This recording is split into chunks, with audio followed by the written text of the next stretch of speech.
What's going on, guys? Welcome back to the You Know Ball podcast. I am your host, Tro Bro Dude, and I wanted to share with you this episode that we recorded back in the preseason. We were guessing our awards for the upcoming NBA season. Now that the season has wrapped, there's a lot of good stuff in there. Some things that age well, some things that age very poorly. It's one of our funnier episodes, and we recorded it on the You Know Ball Patreon, but I wanted to unlock this episode. If you have not subscribed already, you can. The link is in the description to get access to more episodes like this every single week. In addition to that, like, subscribe to the YouTube channel if you have not already. Give it a 5-star review on your podcast platform of choice. And then before we get into anything else, I wanted to talk to you about our sponsors from Underdog Fantasy. If you use Underdog Fantasy already, you know that they have the Play-In Palooza draft for the NBA. The play-in is this week. I will be streaming every single game for that. You can draft a team right now on Underdog using the promo code SLOP. If you have not signed up already, you can get a $100 deposit match when you sign up today. Supports the program. And I just want to show you what the team looks like that I just drafted for the Play-In Palooza. Right here, there's a $5 entry fee. There's $75,000 in prize, and you can draft on there today. I drafted a team just with buckets and problems, basically. My first pick was Anthony Davis. Obviously, I think he's going to be the number one overall pick in all these. Rudy Gobert is out for Minnesota. They don't have Jalen McDaniels. Their front court help is really weak. He balled out last time they played the Timberwolves, so I would anticipate a big game from Anthony Davis tonight. There's also Bam Adebayo. Going against the Atlanta Hawks, he tends to eat against them. He's also going to get blocks and rebounds and all these other statistical things. Zach LaVine, I'm just going for hoopers at this point. From this point on, it was Zach LaVine, Tyler Hero, Jalen Williams, good Jalen Williams, as Bill Simmons calls him, and Gary Trent Jr. So I went with all those guys just because I feel like they could get hot. They could score some threes tonight, and they could really boost their points. And it's a one-game play, and obviously anything can happen. So if you go on there today, you could join the Play-In Palooza. You can also draft a team for the playoffs using the dance. You could do their pick'em as always. We did a pick'em yesterday. We're trying to get on the right track for that as well. We haven't gotten one in a while, but we have done a pick'em for the Play-In as well. So enjoy this episode. If you like this, subscribe to the You Know Ball Patreon. I would really appreciate it. Thanks. Everyone who wants to be in here is in here. Let's just leave it at that. So we're going to go over our Dick Patreon supporters. Yeah. That's right. That's right. Yeah. The OGs, the people that are paying monies to hear us talk positive stuff about Henry Abbott, which is the content that we're all starving for. So the Dunked On newsletter subscribers. I will be pirating Nate Duncan's newsletter and posting it in our own newsletter. So 2 for 1 if you sign up. I'm not actually doing that. He's a lawyer. I can't. He would find a way to cease and desist immediately. Letters. But how would he find out my full name? Good point. It's not next to your face right now. The only one with the full fucking thing. Can you also put the last 4 of your social on there, dude? That would be great. So date of birth. All right, got my zip, and your mother's maiden name, home address. Okay, so this, everyone knows that is tuned in right now. We are doing our awards prediction, but this part I'm going to be leading in for the general public. So what's going on, guys? Welcome back to the You Know Ball podcast. I am your host, Trill Bro Dude, and today we are back with the squad, the regulars on You Know Ball. We have Parm rocking the Yankees cap. What's going on, Parm? Howdy. How you doing? How you feeling? Pretty good. Yeah? Yeah. I heard 26 last week. Look, Parm big deal. Parm might be coming on this podcast and doing a lot of victory laps. All I'm saying. Yeah. Yankees, the Dolphins before. Oh, well, you're not going to see me for the Yankees one. Yeah. You're not going to see me. If the Yankees win the World Series, I'm blacking out over the span of 2 weeks. Oh, hold on. Going on this, be able to find me is to like see me peeing on a street corner in Manhattan. Look, there's no reason you can't be on this podcast blacked out for 3 hours. Yeah, Phil's done it multiple times. I've done it many times. Many times. Always go back the next day and be like, I can't believe I said that. I can't believe I did that. It's great. It's really good to do that on your own podcast that you're trying to take seriously and make into a career. Yeah, it's a really good idea.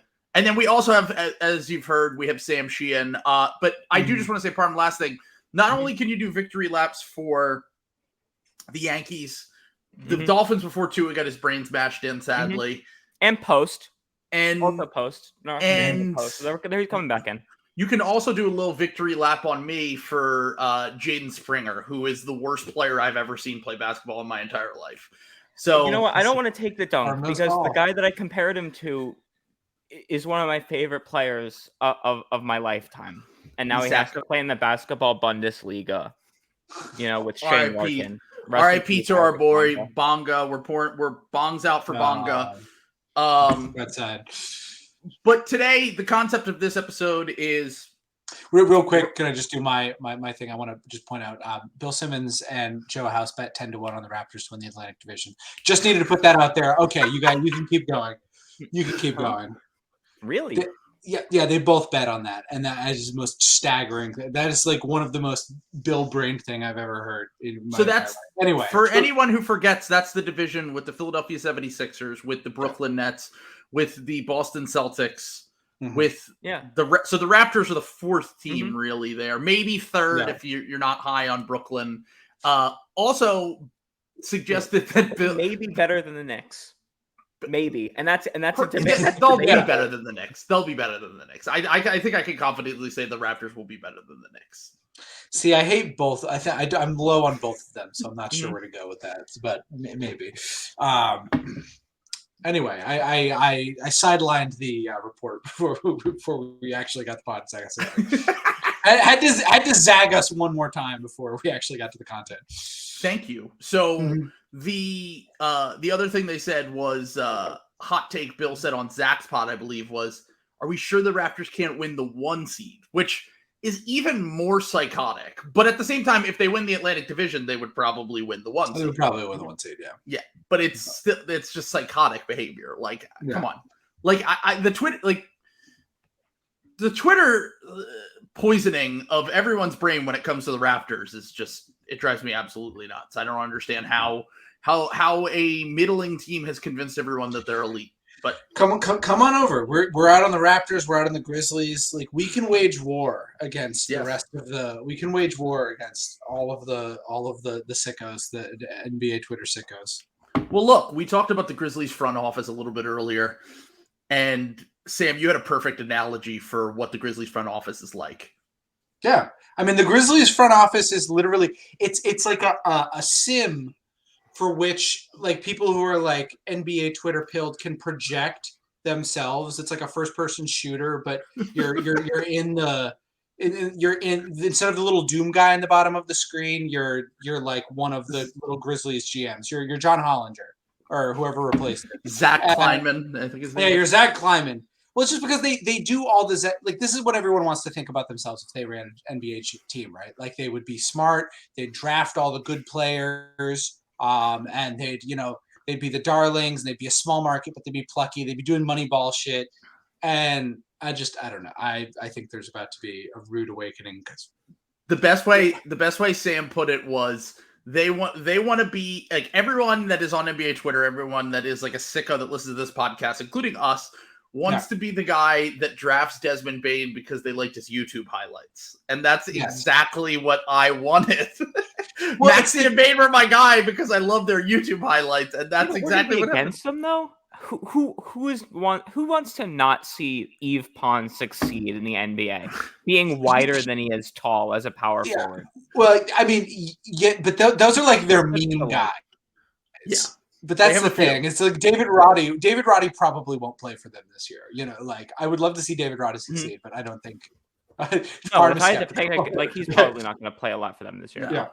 Yeah. They have a few guys that are like that I'm sure will come up throughout this conversation as we talk about NBA. Yeah. Like, no, and maybe some of them play in their playing game against the Kings that they lose. So everyone will get a chance to see some of these Grizzlies players. Got a full summer. We are going to be eating shit if the Raptors and the Grizzlies are really good this year. I love it. I've Knicks too. I'm like really digging in on a couple of them. I've dug in so far on the Mavs. Yeah. I've kind of been taking a little bit of like a backtrack on the Mavs because I'm like, they do have Luka. Like, look, I still think they're going to be like a play-in team. Is Sam frozen or is he doing a fake freeze? I couldn't tell that. Am I frozen? No, you're good. Yeah, you were kind of frozen for a little bit, but I already have kind of had some insurance with like maybe Luka's just like the best player in the NBA this year, and it doesn't matter that their second best player's like fucking Christian Wood or whoever. God, their vibes are so bad though. They have such vibes. They're very fragile vibes too. Yeah. And Cuban's more interested in getting murdered by the Sackler family than he is in than he is in managing basketball. The only good thing, I mean, it would be kind of. It would say the only good thing Mark Cuban's ever done, and he got killed for it. Would like very much be like 100% in line with a lot of things. Yeah, my dad was saying the other day how he hired Haralabob too. He brought Haralabob. Oh yeah, true. Haralabob won, making pharmaceuticals affordable for working American families too. My dad was saying. My dad was saying the other day, he's like, "Oh, I hate Mark Cuban. He's like not a good guy." I was like, well, first off, all billionaires are bad people. Second off, at least he did one thing. And we already know all the bad things he did. He's the best shark. You got to hand it to him. Yeah, he's the best of the worst. What are you going to be, a robber guy? You're a big robber fan? You're like Mr. Wonderful or Barbara? Mr. Wonderful is like business Hitler, basically. Yeah, no, he's like the worst man alive. He's evil. Yeah, he's truly terrible. Right. But should we try to start the pod for a third time, maybe? yes. Oh, it's all right. I'll have to edit this out for the free stuff. So, all right. So this is what the hogs pay for. Let's start up top with the award that everyone came to talk about, which is the MVP. So we're gonna spoil the best part up front. So I'm going to go down the betting odds in terms of the favorites. So here are the favorites for MVP this year, according to our friends over at VegasInsider.com. They did not sponsor this podcast. Okay, so we have the favorite for MVP this year is Luka for the third straight season. Favorite has not won yet. So he's the hot, sexy pick once again, I guess. So we have Luka, Giannis, Jokic, and Embiid as the top four. And then it was Luka, Embiid, Giannis, Jokic in that order. Okay, interesting. Okay. And then we have I'm going to say some dark horses that I like their odds, and then we'll give our picks later. So my three dark horses that I had were at plus 2,000 Zion Williamson, plus 2,800 Devin Booker, and plus 5,000 Anthony Edwards. Ooh.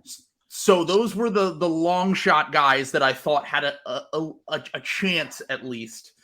But this is such a slanderous podcast to Karl Anthony Towns, man. This is so fucking vicious. I could give Anthony Edwards the MVP over Karl Anthony Towns.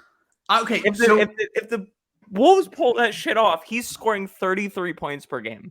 I think it goes the other way. That's the thing, is I think that they know that Anthony Edwards is like he's like the future number one. Sure, but that's what I'm saying is like I think that they're like if he's like they want to see if he's the guy. And like this year, it's like we're talking numbers wise. Like, I mean, look, he'd have to score like 27 or 28 points a game to even be in this conversation. And also, the large majority of time, the guys that win MVP are usually not third-year players. Like it rarely ever happens that you're not in your fifth, sixth, seventh year. It's usually established guys who are like somewhat well known. Like Anthony Edwards, if you're an NBA nerd, of course you know who he is, but the average NBA fan has no idea who Anthony Edwards is. Well, let's talk this out, because I think that's something else that's a huge part of MVP voting every year, except for like one very notable year, is you have to have a at least top 3 record in your conference, I think. So there have been 2 years now. There have been 2 years. Okay. Russ and Jokic Jokic's first. They were the 6th seed. But the reason that Jokic won the first was because of injuries to Giannis and Embiid.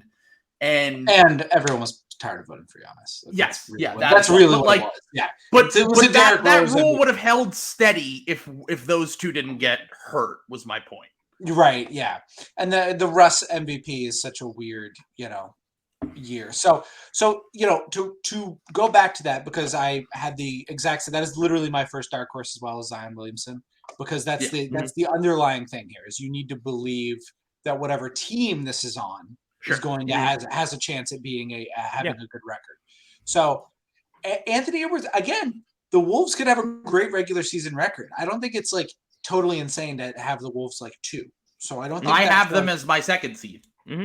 I don't know if I'm big, but I had the Pelicans at 3. So I can't. All right, let's laugh at the Rudy Gobert team that's a top 3 seed every year. Like that's true. Like that's my thing. Is like Rudy gives you a top 5 defense in the regular season.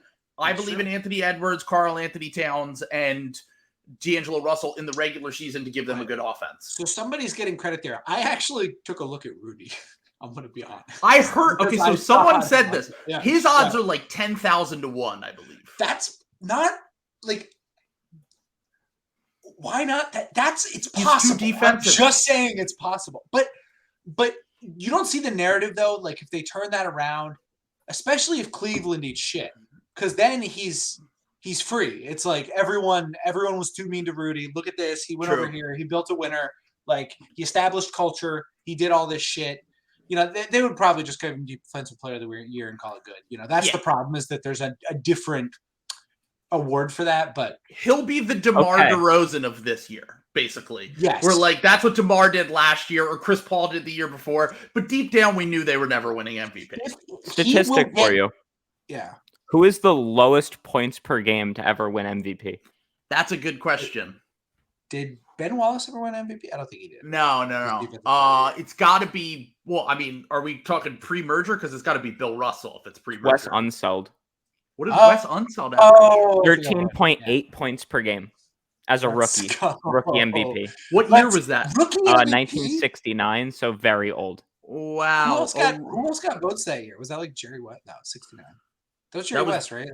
Yeah, Jerry West would have been well, Wilt was still in the league. I don't know how Wilt or Russell were both in the league in 69. That was before Kareem. Kareem was a rookie the next year, I think. Very interesting. 18 rebounds though. That's pretty. I mean, good. That'll do it. That'll do it for you. Yeah. He. So basically, what Rudy can average, like, I'm saying that I don't think in the modern, like the way that the NBA brands itself. Think about the last 5 MVPs and how good they were offensively. Like, that's why they have the DPOY. Yeah, right. Exactly. And that's the thing, is that they'll just give him defensive player of the year and call it good. But I do think if the Wolves are like a 2 seed, he's gonna get votes. He might not place, but he will probably get votes. He might get a nice cash out. Yeah, might get a nice cash out. Throw $10 David Locke will do the monk in the Vietnam War who like set himself on fire. He'll do that on the stairs of the league offices in New York. He'll just be Gobert does that. Yeah. He'll be covered in analytics from head to toe, just like screen assist. Yeah. He's the he's the sicko that coined that, by the way. You know that, right? The screen assist. Trust me, I know. He was such a little sicko. No, yeah, I'm very aware of David Locke because he was such a little pervert when Gordon Hayward came to the Celtics. He was like kind of leading that charge about. Anyway, I'm up on my Jazz lore. Well, let me give you.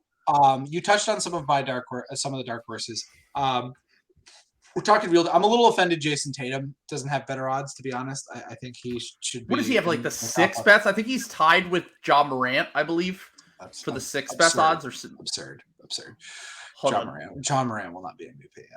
So Jason Tatum has the 7th best odds at plus 1,200, I believe. He should be 5. He should be 5 ahead. He should be 5th ahead of the 4 guys you mentioned that we all know and love.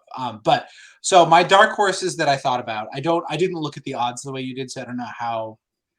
Steph probably doesn't really count as a dark horse, but I don't know if that always happens. So the 2 that are more interesting Jimmy Butler, again, I don't know if that counts, but I think if Miami gets a 1 seed again, people are going to make that case and go crazy. The other real dark horse, real long shot, one I kind of think if everything goes right, I think you got to look at Trae Young. I think that was the other one that I had. I was looking at. I was like, if the Hawks end up a 3 seed, the only thing that consider is what's the line between him being really good enough to win MVP and Dejounte Murray being just shitty enough where he doesn't. People don't think he's the better player. Right. It's kind of like the DeMar DeRozan, Zach LaVine thing last year. I know I just brought that up, but going into last season, I thought it was going to be Zach LaVine. DeMar ended up being the one that got MVP votes. Trae being on the court gives you a top 5 offense, though, so it's kind of like the opposite of the Rudy thing, but he's much more marketable and well known. Well, and I guess the thing that I would say is Trae is much more established, for lack of a better word. That Trae nobody really knows what Zach LaVine is, but everyone knows. Sure. Trae is definitely their franchise player, and he's gonna get that juice. You know what I'm saying? I feel like Dejounte. God, I always struggle with his name. Dejounte Murray? DeJounte, you got it. It's not Deontay. Okay. DeJounte, we got it. Dejounte Murray, yeah. So anyway, good job by me. And he, but he'll get defensive play, he'll do the Marcus Smart thing or something like that. I feel like because I just don't think he's taking the wheel away from Trae that much. If they're good, that's the thing. If they're good, he's letting Trae cook. My problem with him is that his best season is doing 22, 7 and 7. He's just a triple doubles magnet. Oh, dude! Right. Wait, are we talking about Dejounte? Yeah. He had which is just really flashy enough to maybe throw it off. That's true. But Trae also puts up 45 points in a single game. Yeah. So you never know. Trae averaged 30 points a game in a season once, or close to it, I think. Yeah. We'll get to it later when we're talking about a different award, but there's another guy on that Hawks team that I think might also ruin that, but we'll get there. Okay, so we have our dark horses, we have our favorites. Who does everyone think is going to win MVP? I'm saying Joel Embiid. I'm leaning Joel. Okay. Yeah. So I think those top 3. I think it's those 3 big guys again. I think it can go anyway. I think the Sixers have the best chance to finish with the number 1 record. And I don't think they give Jokic 3 in a row. No. Yeah. Especially because his team's going to be better. Last year, the reason was his team fucking sucked. And so it's look at what he's doing. He took another step, blah, blah, blah. He doesn't have that this year. Jamal Murray will be back. They have a bunch better role players. Tatum one, though. They're itching. They're itching to give Jason Tatum with the interim coach MVP. I think Tatum could be a top 3 finisher type guy. I think he's clearly a top 5 guy this year. I think he and Luka are the other 2. It's going to be those 3 guys. And then Tatum and Luka, depending on how the seasons go, could absolutely get in that conversation. I don't think anyone else is really close. I think Steph is going to get cannibalized by other stuff, and everybody else is talented enough. So I agree with that. I think that's probably going to end up being around the 5. Maybe there's one surprise guy that pops in there, like a Devin Booker or something. But the reason I'm not picking Embiid is I actually think that the Sixers are going to be very cautious with him this year. I think that the Sixers are going to be we have Montrezl Harrell, Paul Reed, PJ Tucker. We have 3 other center options. We've already tested that out a little bit. I think they're going to be trying to preserve Joel as much as possible for the playoffs. He's going on record saying he doesn't care as much about MVP this year. Maybe that's a narrative thing to try to actually win the award. I don't know. Maybe he's pulling a fast one. But I think they're going to be protecting him this year is the only reason I don't think that I think that the narrative's on his side. I think the Sixers are maybe going to have the best record. I think everything is in his favor except for the fact that they might not play him as much. Can I give 2 counterpoints? Yes. One, Steph Curry has won MVPs on this exact narrative where you just beat the shit out of everyone. And if you blow out teams and you just rest in the third quarter, that almost helps your case. So you might get the rest there. If I don't know. The East is so much better, the blowouts probably won't happen as much. Second thing, and I credit Russillo for this because I thought he did a really good job nailing this on the head. This is the same thing I've been saying. everybody's missing games now. Like everybody is missing games. Like everyone misses. This is why I was making fun of Raptors fans for crying about how unlucky, how everything went wrong with their season because like 3 guys missed 15 games. Literally everyone misses 15 games now in like the new NBA. So that like doesn't matter as much. You know what I'm saying? Like I think you can be pretty cautious. I think you can rest Joel on back-to-backs, and I don't think there's going to be a huge difference in games played, like barring a real injury for any of these guys. To be totally honest, like true. Yeah. So. And the thing is like the thing that would hurt Embiid in his case is if they are just like overly cautious and only let him play 50 games, or James Harden is back to all NBA James Harden and Tyrese Maxey is in the all-star conversation, because then it's like, really, are you the MVP? Because you have 2 teammates that are top 30-ish guys. And like, we generally speaking don't give MVP anymore. Yeah. At some point it changed to like the guy that's the best guy on one of the best teams, but also he should probably have shitty teammates too. Yeah, exactly. He might have one good teammate, but like he's got to have some shitty ones too. And the Sixers are going to be good and deep, so like that would be against him as well. Well, and that's the other thing with like Giannis.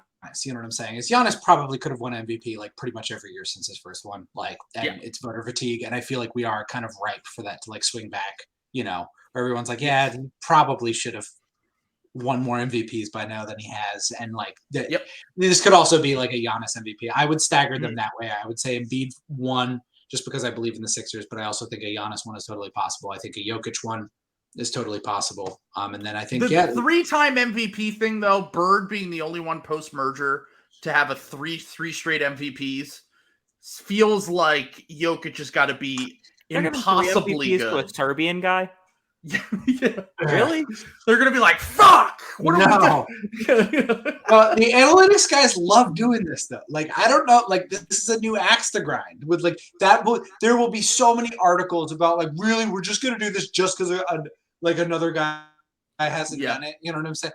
I remember this with Giannis, and everyone I thought it was stupid at the time too. I was like, yeah, you should just give it to Giannis. You know what I'm saying? Like, that never looks good. They did it with LeBron. They did it with That's LeBron. What I was going to Yeah. Much to my glee, because I hated LeBron as a Celtics fan in 2010. So, but that was clearly the wrong choice. Like he should have won MVP that first year. So, like, 100%. Yeah. So, it is what it is. Like I think Giannis, any of those 3 guys, honestly, coin toss. I lean Embiid, but like I would not be surprised if any of those 3 guys won, and I wouldn't be shocked if any of the top 5 guys won. So I have Giannis. As my pick, and the reason why I have Giannis as my pick is exactly what you're saying. We haven't given him one in a few years.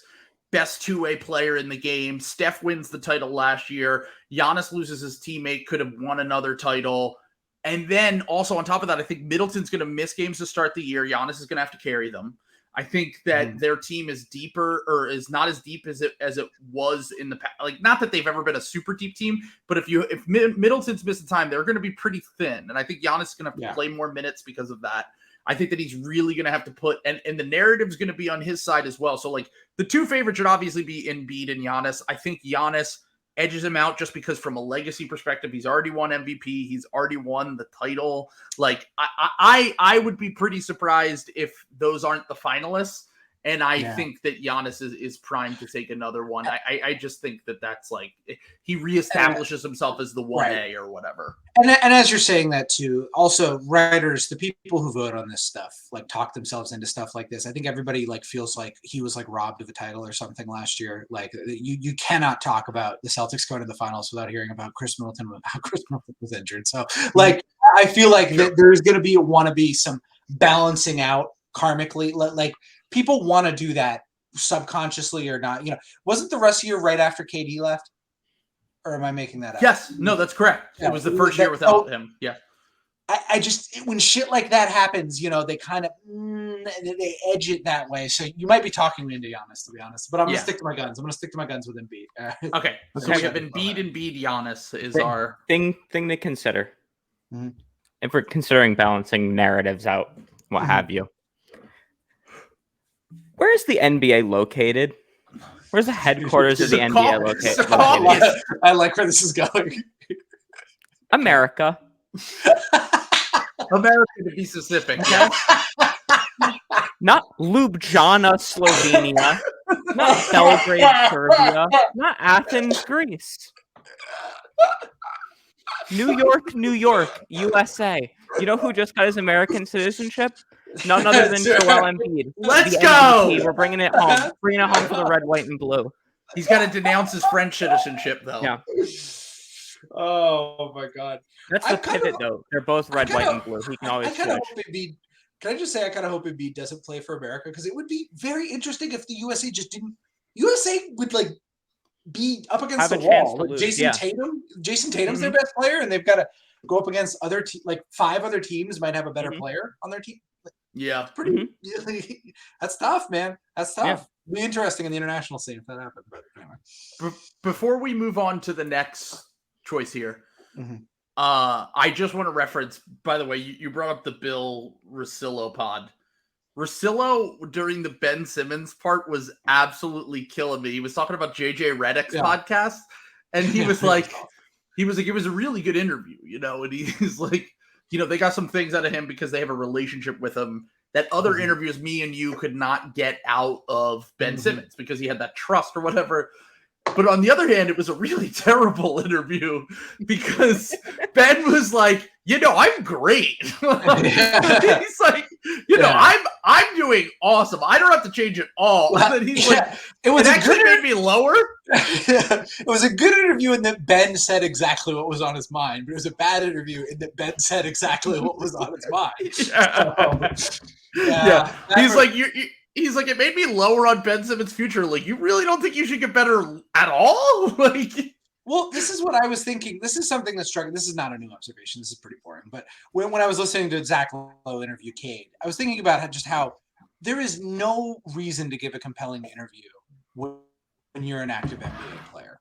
All it can do is hurt you. The active NBA players are like the worst interview, which is in total opposite to former NBA players who are the best interview. They're awesome. 100%. Yeah. So I just don't think, speaking of Ben, that's why you don't be earnest. You do what Cade did on the Zach Lowe podcast and say the same recycled bullshit. Do what Jason Tatum does in every interview. I'm hungry. I want to win. I want to the same bullshit you've heard every time. So anyway, but I totally agree. There's it's a no-win situation. Lie to sports reporters, young athletes. Do not listen. Yes. Do not let them enchant you with their wily Zach Lowe, Seinfeld impressions.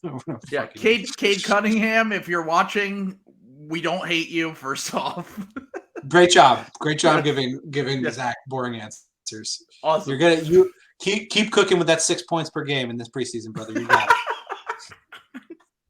Historically bad efficiency, but future MVP candidate. Anyway, he's gonna be great backing up Jaden Ivey. He's gonna be the 6th man of the year.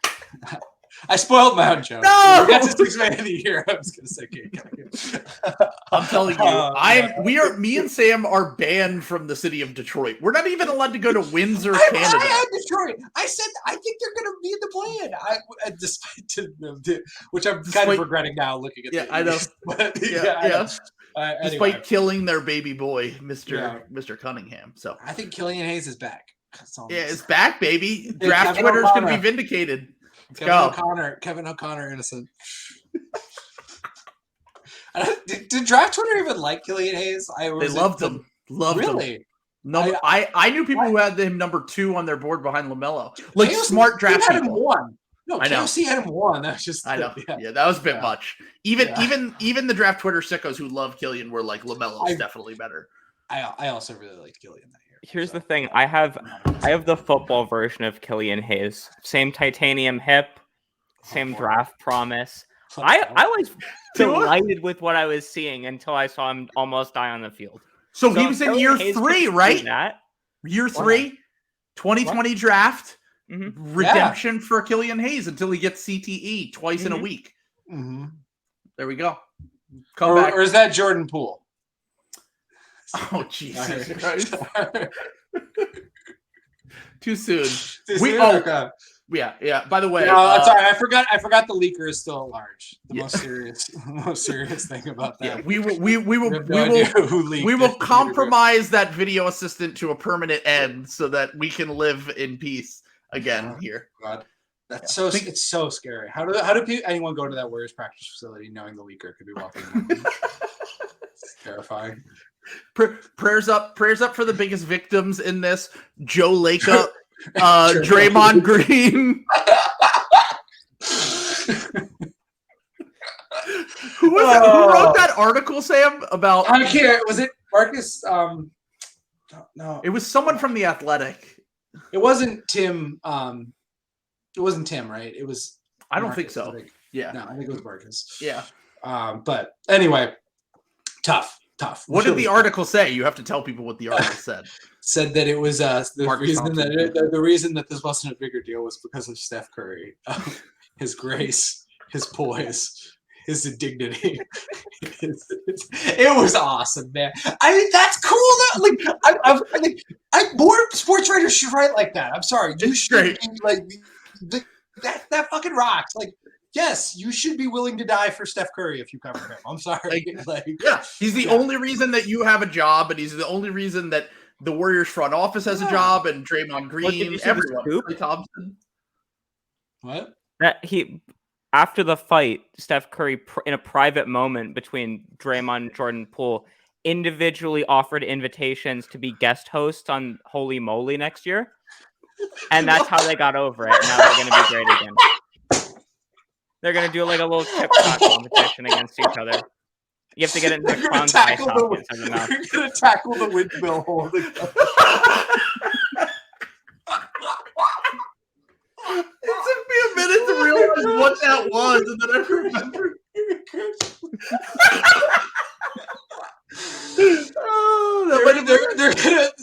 The reason they got in the fight was the money.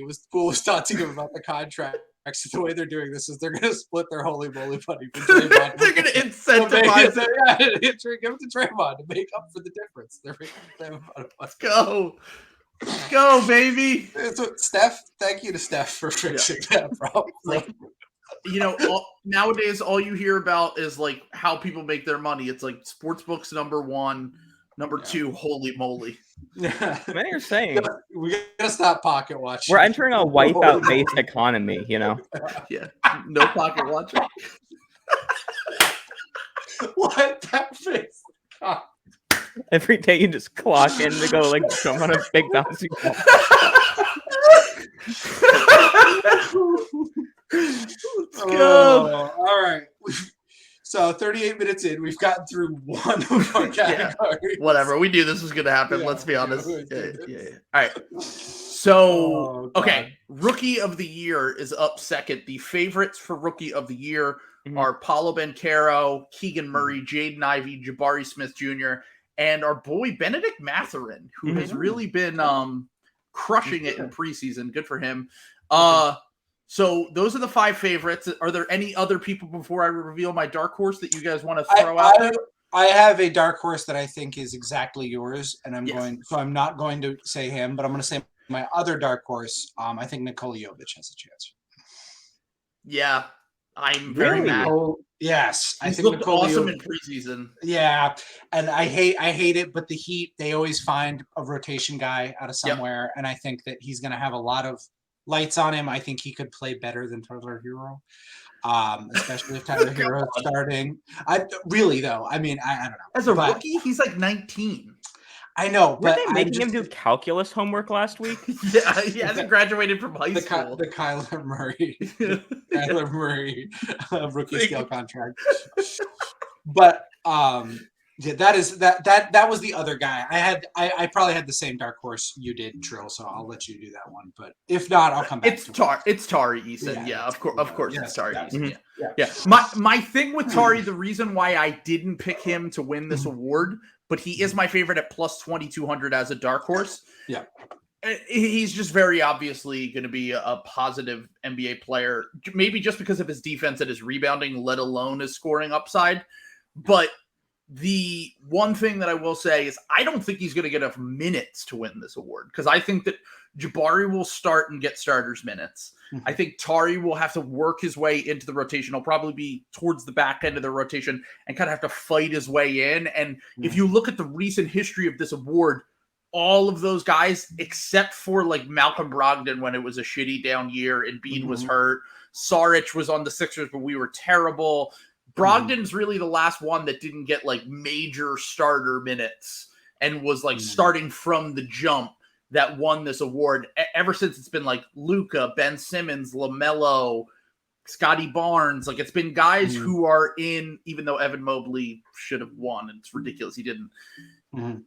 Like there are plenty of guys that, you know, are starting from the jump. And I think that that's the reason why the 5 guys that are listed here, Paolo, Keegan, Jaden Ivey, Jabari Smith, and Benedict Mathurin, and then why Jovic would have to, he's also going to have to probably fight his way into the rotation. But that pick, I said, I tweeted I didn't want us to get Jovic before the draft. It had nothing to do with him as a prospect. It had everything to do with the fact that he goes to a team like the Heat and he looks awesome because they know how to use him. And he comes to the Sixers and he fucking sucks. And that's exactly what happens with those kind of guys. But I think that ultimately one of those top 5 guys, because it's generally a higher pick. It's it seems like with this award, people are very slow to admit when they've made a mistake. Like it doesn't feel like, for example, I think the last guy that was picked outside of the top 10 that was even really in the conversation was Donovan Mitchell. Most guys that are picked outside of the top 10 aren't in this conversation, even though sometimes they should be, because the league hates when they have to admit they made a mistake. So that's also a factor in this as well. Yeah, I think. Well, so what are the odds? Well, I mean, like, because I think it would depend. Because I'm going to be honest, I like Keegan Murray the best, to be honest. Okay, I think like narratively, if the Kings are good, Keegan is second at plus 50, plus 550. Yeah, behind Paolo. Yes. So what about Jaden Ivey? Ivy's third. Yeah, he has plus 500. Although how are his odds better? Okay, it doesn't make any sense. But he's third on here with plus 500. That would really be. Yeah, I would say depending on the odds, he's the other one. Like I would consider. I think Keegan's a safer bet, but if Jaden odds were way better, I think he's going to be close enough that that's not a bad bet. So. I think Keegan and Mathurin are the best value here. Plus 550 and plus 1100 are very good value picks.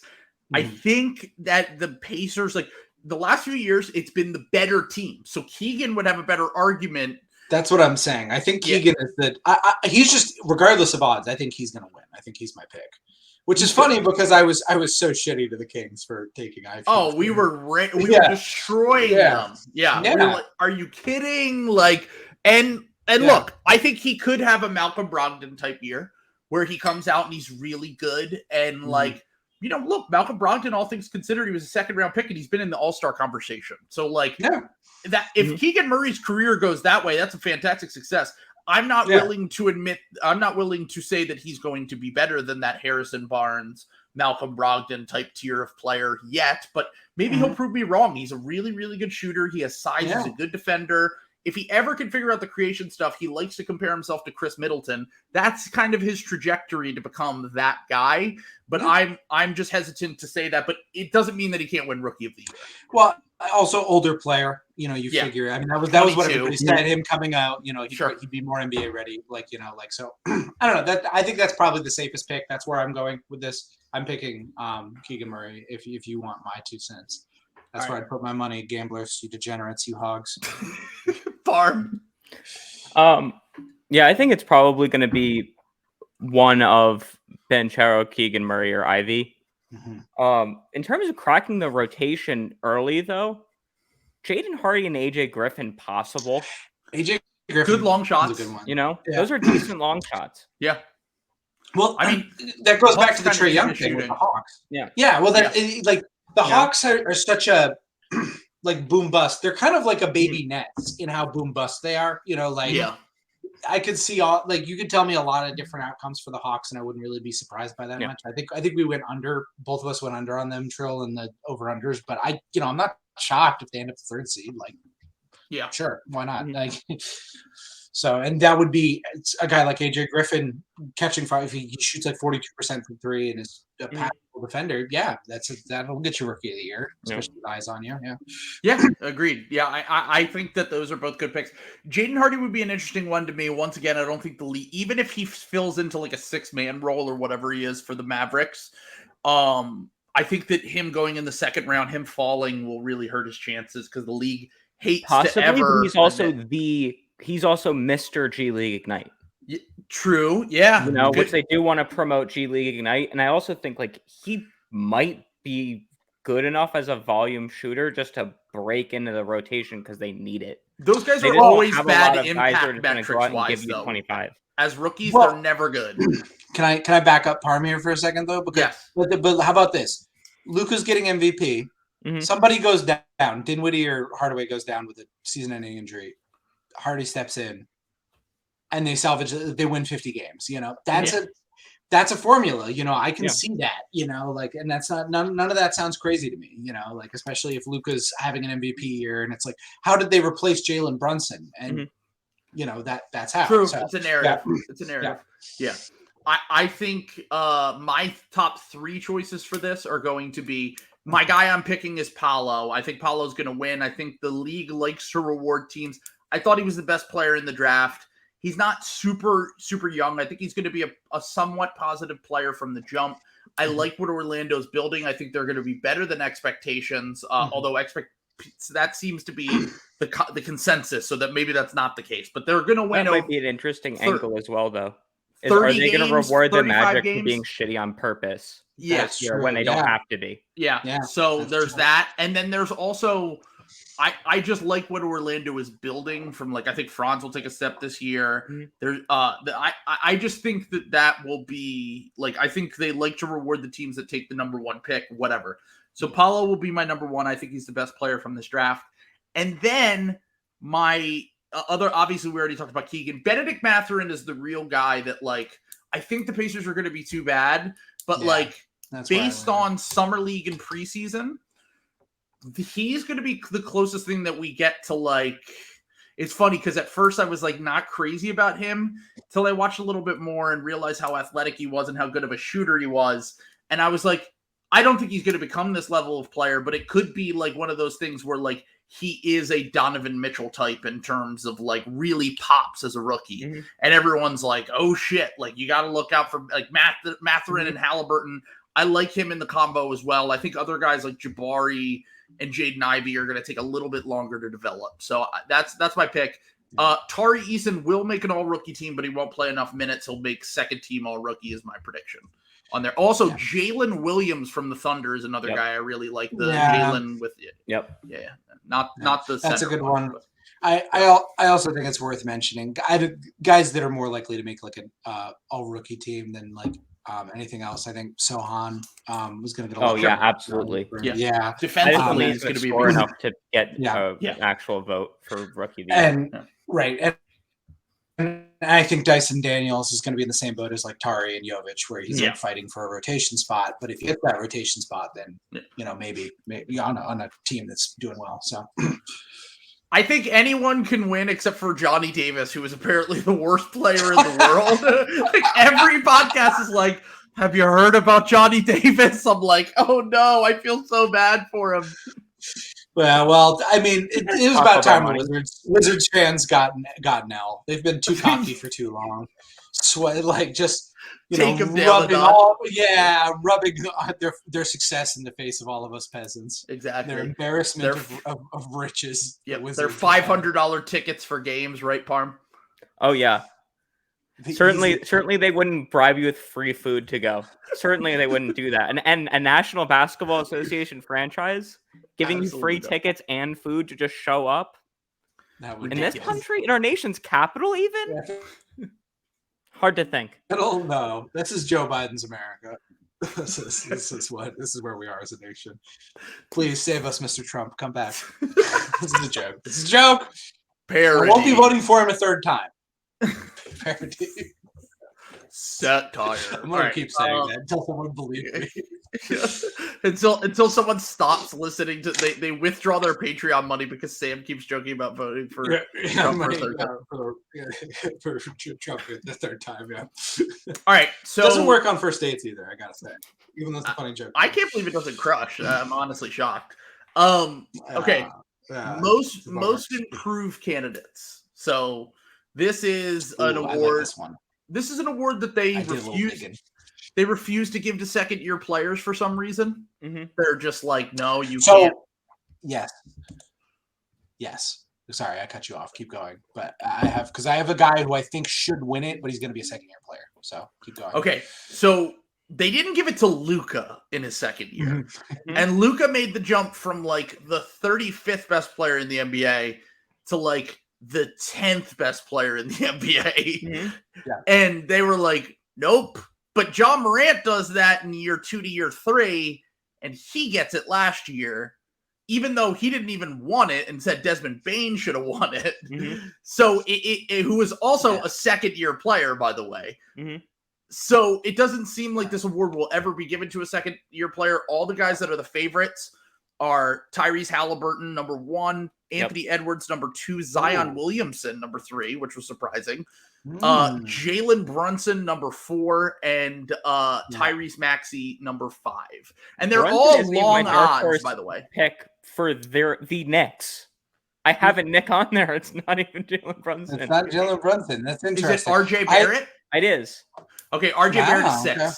He's 6. Okay. Interesting. Okay. Yeah. So I have 3 of those guys, or no, 2 of those guys. I have Jalen Brunson and Anthony Edwards. Okay. Did you say Anthony Simons? I did not. He's a little bit lower actually on there. That's interesting to me because he put up numbers last year. Look at his numbers. He averaged like 23 a game last year. Yeah, but like I don't know. I think it's going to be different when I mean I guess we get into hair splitting. So can I tell you the other guy I'm really looking at? This is like almost seems like I don't know. This seems a little silly, but I think Okongwu might be a guy. I would love to see anything. I would love to hear anything about this man. He is a total fucking mystery to me. Why they drafted him is a mystery to me. What he does is a mystery. Mm-hmm. I'd love to just find out any information I can about this guy. He's going to be a backup still. Like, I don't think they're going to start him over Capella. Like, if he wins the starting job or Capella gets hurt, I can see him winning this award. But at the same time, like, I feel like all I ever do is hear about him and like how good defensively does he need to be to win this award is my question. So I guess that's the thing is if you believe in that's the thing about Okongwu, and I think why a lot of national NBA why he's suddenly on everyone's because he's the mystery box, he's the Peter Griffin mystery box, like so, and because they need to address defense somehow, and it's clear that Capella is on a trajectory where he's not going to improve on defense like going forward. So you've got a younger big who admittedly has flashed, some switching potential, some rim protection, can do a lot of the, in theory, same stuff that Clint Capella has done, ignoring that Clint Capella was one of the most dominant rim running and rebounding guys of back in the Rockets days. And his first 2 years with the Hawks, he was really good. Yeah. But if you do believe in that and you do think Okongwu is going to be this, that's how the Hawks are going to get good, I think that he fulfills a lot of the boxes that get checked off when you're talking about most improved player. Will he be in the All-Star conversation? Because if he's not in the All-Star conversation, he doesn't have a chance to win this award. Look at the recent history. Ja Morant, Bam Adebayo, Pascal Siakam. It's guys that Brandon Ingram, it's guys that were in the All-Star conversation at least. Julius Randle, like it's almost always those guys. And I don't see Okongwu, even if he's an impact player, he's going to be someone that like Seth Partnow loves, but like Ball Don't Stop doesn't know who he is. Right. So can I give you the guy I actually think is going to improve the most this year, but he won't get it because he's a second. Can I guess? Player? Go ahead and guess. Franz Wagner. No, interestingly enough, not Evan Mobley. I thought Franz was pretty good last year. I thought Evan Mobley was pretty good this year. I think Jalen Green is going to be huge this year. Yes, and I think he will be on the. I think Jalen Green is going to improve the most this year. He probably will not win Most Improved Player because he is a second-year player, but I do think that he is going to make. I really liked what I've seen from him in preseason. I know it's preseason, but like he looks totally different to me, just in terms of not as raw. It looks like he's figured a lot of stuff out. I think the game slowed down a lot for him. He's got better teammates. He's got, better teammates and Jabari Smith. So, he's been good in preseason apparently. So, yeah. Yeah. He's the greatest defender of all time. I love Rockets fans. They have like Raptors. They have Raptors brand psychosis, but like for the South, it's awesome. No. Yeah, it's so it's Hooper Raptors brain. So it's like if Raptors fans didn't care about like defense and like whatever they're good at, they're the Hooper version of the Raptors. So they have Hooper Raptors brain. It's great. I love it. Yeah, they have a little bit more self-awareness too. Usman Garuba, a defensive player of the year candidate. That's right. Hoopers by Hoopers. Let's go. Yes. Let's go. None of this nerd ball shit. We get Usman. He gets blocks. That's right. Stuffs the stat sheet. So I think based on the criteria as you've laid out, the actual pick I'll be making is Anthony Edwards. I think he made. Okay. So what did Anthony Edwards average last year? Like 19 points a game? 20 points a game? I don't know off the top of my head. It was. I'm just curious because it was less than I thought it was. Yeah, I remember looking it up and being like, I thought he averaged like 23 a game. So like, if he's averaging, okay, so if he makes that leap, he's in the MVP conversation, like we said earlier. He's the Ja Morant of this year, basically. He's in that. His team's really good. He's averaging like 26 or 27 a game. The playmaking got better. The defense got better. Athletically, what he's doing. Yeah, exactly. He's in the All-Star conversation, all that stuff, like, so it just checks a lot of the boxes. He probably will not be the player that improves the most, but he will win most improved player. Fair enough. Parm, do you have any more dark horses before I say my dark horses? I don't know if he's a dark horse. Keldon, maybe. Because the Spurs are just gonna suck, and Sadiq Bey. Okay, fine. I mean, my number one is obviously going to be the best player on the Philadelphia 76ers. That's right, Maxey. That's right. That's the answer. Yeah. Okay. But so there, RJ was an interesting one because I think it's just like, how much does RJ need to add to be an all-star caliber player? Yeah, I mean, RJ just got to be a better. It's like he just needs to get a hair better at basically everything, which is like what his calling card is that he's kind of good at everything. He can just except for shooting, which is important. But like, he's fine off the catch. He's got to get better as a free throw shooter. Yeah, his mid range, he's got to get better. He can also do some of the stuff. If you hit a couple game winners like you did against the Celtics, people will forgive you for not shooting well too. So that's true. It's a good point. You can get by on that, and he could do that. He could be the guy taking the shot in the last few minutes for the Knicks. He almost has to be. It's either him or Brunson, really. Like, the Cam Reddish experience is not going as well as people thought it would. I'm shocked. No way. So the Knicks are in a dumpster fire. Like, you got to throw him a bone. Yeah. So my dark horses are Jordan Poole, who was plus 2,800. Okay. Which I feel like is a good value. He didn't put up crazy numbers last year. He averaged around the same as Tyrese Maxey. He averaged like 17 or 18 points a game.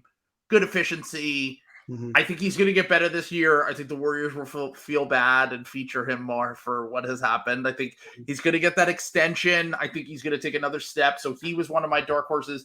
And then my real long shot dark horse is Wendell Carter Jr., who I looked at him, okay. I looked plus at 5,000. Mm-hmm. Like that's a nice cash out where you're halfway through the season, and maybe because the bigs in the East aren't that great, he's at least on the fringes of the All-Star conversation. People on NBA Twitter who watch the Magic a lot more than I do seem to already think he's that guy. And statistically, he could improve enough that I see. Why does the light always go off? Why do you have a light on a timer? It's the light. It's fine. Yeah, I can't turn it off. Don't worry about it. It's regular. Don't worry. Yeah, it's just I have. I've got this family that I kidnapped, and they, that's how they signal for help when they can get their hands out of the cage. So great. Cool. Don't worry about it. Yeah. All right, sweet. Back to Wendell Carter Jr. like other podcasters like JJ Redick, I also dabble in human trafficking. Look up JJ Redick trunk woman. Uber. Google it. Speaking of Magic centers, Mo Bamba is still scarred. Not on the most improved list, unfortunately. No, but yeah, my pick is also Tyrese Maxey. By the way, I want to spoil that. Poole is interesting though, because I did not put him on most improved, and I didn't put him on 6th man of the year either, because I have no fucking idea what they're doing with him and Clay.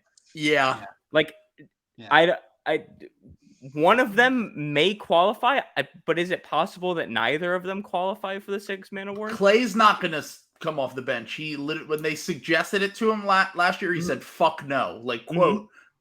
He said, "No, I'm not coming off the bench." So Jordan Poole will be the 6th man for the foreseeable future, unless they decide to go Clay at the 3. But I think Clay's probably not quite athletic enough to be starting at the 3 right now. But we'll see. I don't know. Maybe things will change. Okay, so my pick is Tyrese Maxey. Is no surprise. I mean, I think that he's gonna a full year playing with Harden. Sixers are gonna be really good. I think he'll be in the All-Star conversation. I think he probably will make the All-Star team. Maybe not if Joel Embiid and James Harden makes it, but I think that he will establish himself at least in the conversation. I think he's could be like, if we get the Harden that we saw in the first 3 preseason games, Maxey's the 2nd best player on this team. If we get the one that we saw last night, then it's more of a conversation.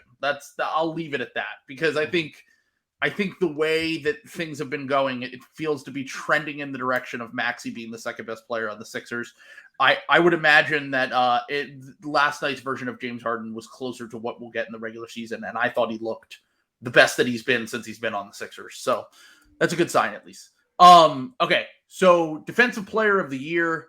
We have our favorites are our man Rudy Gobert, our other guy Bam Adebayo, Giannis Antetokounmpo, Robert Williams, and Draymond Green are the top 5. Now, Robert Williams, you might as well just throw your fucking money out, because how many games is he going to miss, Sam? He's definitely going to miss the start of the season, right? 2 months. 2 months? Probably, 2 months. He's plus 1,000, in 4th place. That's crazy. Also, because I don't. Maybe just because I'm a Celtics fan, I really think Rob's defensive impact is incredibly overstated. You just take that money and put it on Al Horford if you're going to do that, and that's not a good bet either, because he's hurt. Yeah. Honestly, the best bet on the Celtics is probably Jason Tatum at this point, because everyone's decided Marcus Smart is like the worst defender in the world, because everyone's so mad that he won Defensive Player of the Year or whatever. But he's in 6th, but also he's probably not going to win back to back. Right. Well, but this is the thing. Robert Williams, everyone needs to understand this. The reason the Celtics got good when Robert Williams started playing more is because of what he does for offense. He has vertical spacing. Sure. He can pass the ball. He can rebound. It's all that other stuff. The defensive stuff, yes, he makes people miss around the rim. It's it's more of a general impact. It's not actually a lot of things that Rob does. Yeah. He's a roamer. That's his thing. Yeah. He's a roamer, but it's hurrying guys up. It's like having guys hearing footsteps is the defensive impact, and making guys think when they're shooting a 3, because he's just his, radius is so crazy. So I just don't think that's crazy. I don't think it's insane to bet on a Celtic for Defensive Player of the Year again, like Marcus Smart won it. So, and their defense is just collectively very good. So it's hard to pick out one guy and be like, oh, he's the reason for this or whatever.